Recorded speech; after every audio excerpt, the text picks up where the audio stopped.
This has the question that is the method of offering salah for the man and woman the same, for the Shafi or Hanafi the same? Our beloved Prophet Muhammad said, it's mentioned in Sahih Bukhari, volume number 1. The Prophet said, pray as you see me pray. The Prophet did not say that the women should pray separately or the men should pray separately. There's a hadith, again in Sahih Bukhari, volume number 1 in the book of Salah, that the Sahabiyas, they prayed the same way as the men prayed. There's no different type of praying for men and women. You should pray the same as the Prophet prayed, irrespective whether you're a man or a woman. I am aware that there are books available in the market, in India and throughout the world, of different schools of thought, that the style of praying for women is different because they are seen and the men is different. There is no such Sahih Hadith. For reply in Islam, always, your answer should be backed up with Quran and Sahih Hadith. Always, Quran and Sahih Hadith. So whenever you give reference, any scholar, let it be the biggest scholar in the world. If he gives the answer, there should be proof, quotation from the Quran and Hadith. Ask him for proof. قُلْ هَاتُوا بُرْهَانَكُمْ. Produce your proof in kuntum sadiqin. There is not a single Sahih Hadith. There is no verse in the Quran which says that the styles for offering salah is different for the men and women. I am aware that scholars of their own view, they said, okay, fine, because women should be protected, they should pray differently. These are their thinking. But the Prophet never said that. We should pray as the Prophet prayed. Regarding the style for offering salah, as the Hanafi style and the Shafi style, I am aware that it does differ.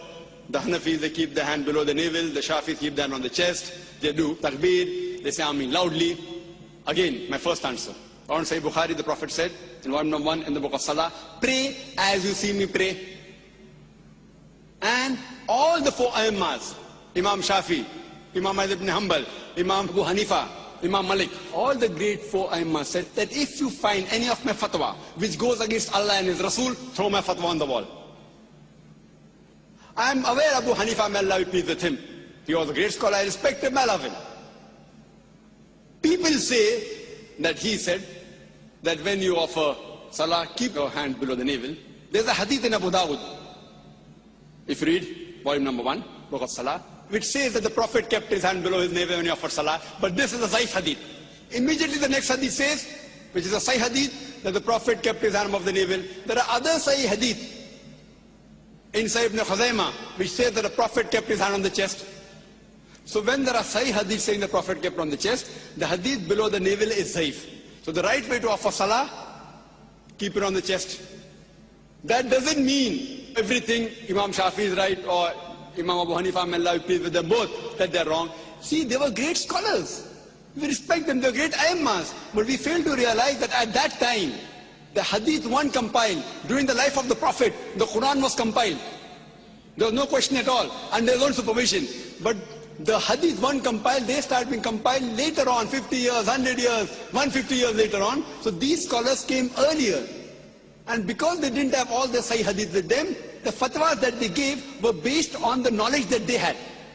I don't think that Abu Hanifa, may Allah be pleased, made a mistake. What he did, because that Sahih hadith didn't reach him. So maybe according to me, the Sahih hadith reached him, and he may have said, keep your hand below the navel. The Sahih hadith may have reached Imam Shafi, he said that keep your hand on the chest. Again, Sahih Bukhari says, volume number 1 in the book of Salah, that you have to Rafatain. The Rafatain, the Prophet said, not because Imam Shafi is saying I'm following it, because my Prophet said it.